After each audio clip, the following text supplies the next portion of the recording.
from Friday's lows, even the S&P has managed to recover nearly about 2.5%. And it's not just specific to the US region. The FTSE as well has scaled up nicely, about 3%. Hong Kong has had quite a bit of jump, about a 6.5% move coming in. Japan has held out almost 4.5%. So amidst this global rebound coming in from last week's lows, we've also managed to gain a good 3%. Yeah, again, the narrative for the market, which was centered around geopolitics, Fed communication, interest rate, that all has really taken a backseat. So I can easily say that both globally and locally, the narrative is constructive, the concerns have taken a backseat.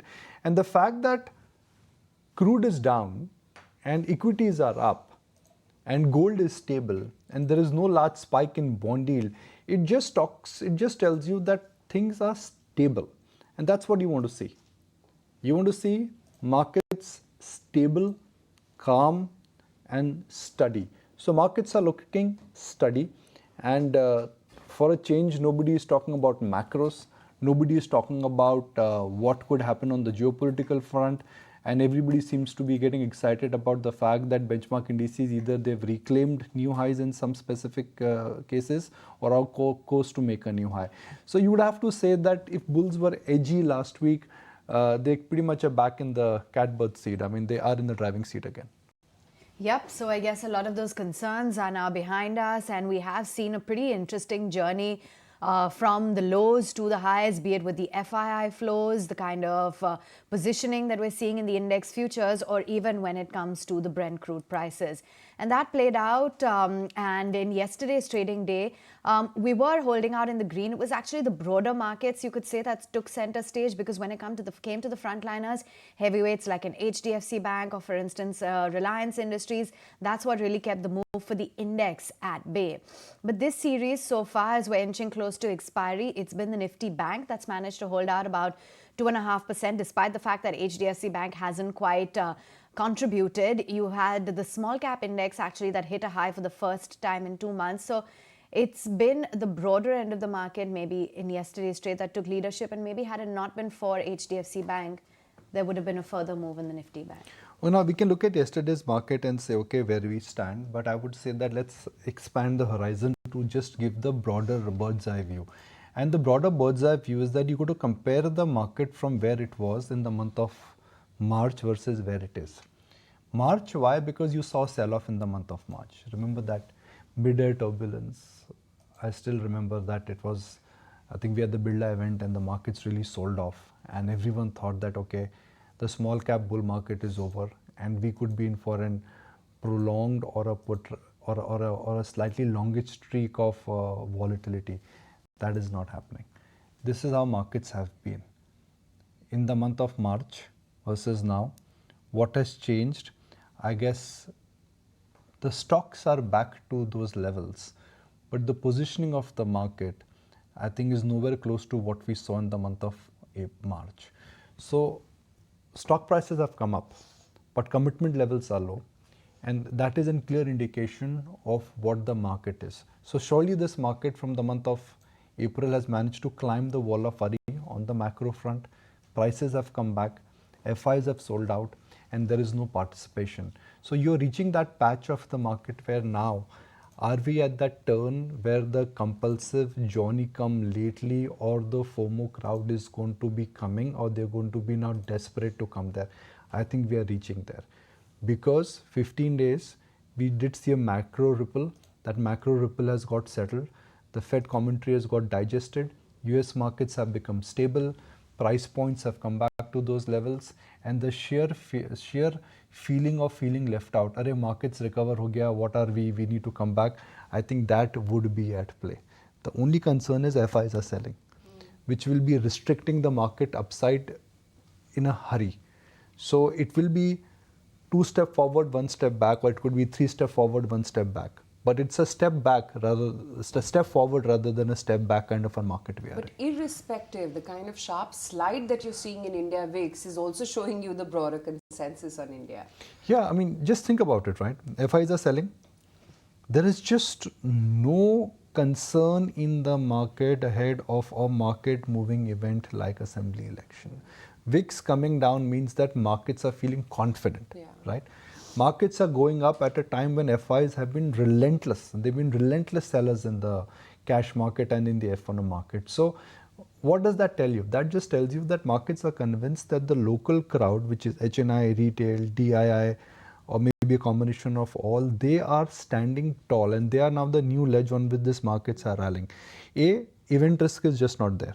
B, FI selling is not impacting the market. C, the comfort from the local crowd is so high that small cap index has already made a new all-time high. And now when typically these factors are at play and global cues are set, then if you are not in the market or if you've sold out in the month of March, you have only two options: wait for a correction, which looks unlikely, or you come in at higher levels, which I think will happen. And I think the signs are pretty much there, looking at the appetite for the Vodafone FPO. And I mean, not just that, look at the turnaround that we've seen in the AB Group stocks, like we were discussing last afternoon. This almost looks like the Chandra moment in place for the AB Group. See, Aisha, the interesting bit about the current streak of financial market is that every corporate group is now realizing the importance of creating shareholder value. And they are doing whatever it takes kind of an approach to ensure that they get a superior edge, both in terms of business and also creating shareholder value. What do markets like? Markets like when the shareholder or the management is committed to growth, they are checking on return on equity, they're rebooting the businesses, and they are in a sense getting rid of what could be called as distractions, which is that too much of expansion. Tata did the same, Mahindra's did the same, and I think Aditya Birla Group or Aditya Birla Group of companies, they're doing the same. The raft of announcements which have come out this year for the AMC business, for the financial market business, for the launch of paints, to what's happening in the real estate business, it's like saying that, you know, all these businesses now have taken a new avatar, so to speak. And markets can count the tea leaves, and markets are very sharp in understanding that, and they've recognized that.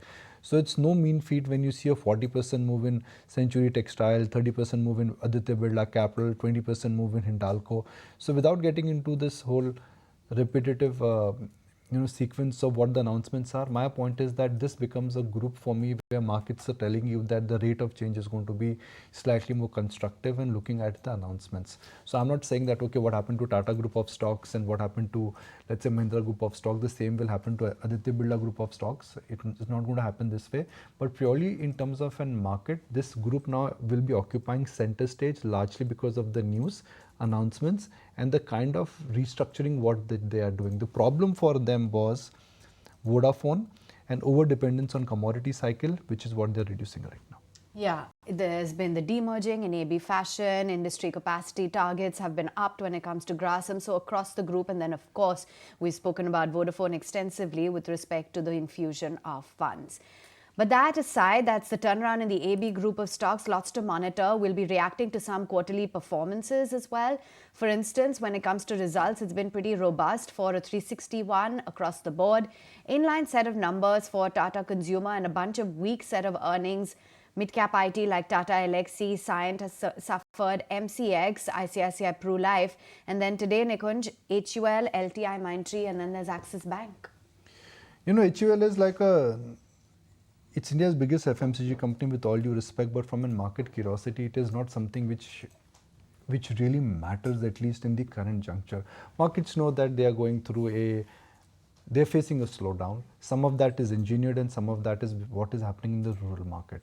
It's engineered. Why? Because they've taken price hike and they've outpriced themselves in some key categories. That's the engineered part. The real part is that the rural economy is going through a painful slide, but that will also have an impact on the category per se. So from a market standpoint, volume growth matters, but markets are not expecting anything large. Axis Bank, important set of numbers because you've heard from other banks. Will Axis Bank pretty much do what HDFC Bank has done in terms of growth NPAs? It becomes an important number. It's been in performing stock. LTI Mindtree, I don't track this one that aggressively, so I don't know about the P multiples that closely, but my limited point is that when the big boys are struggling and when hiring is slowing down and when the growth is looking anemic, stocks like LTI, Mindtree, even though they're very niche and they're doing better than the industry average, they may be outliers in a sector which in a sense is contracting. Look at Persistent Systems.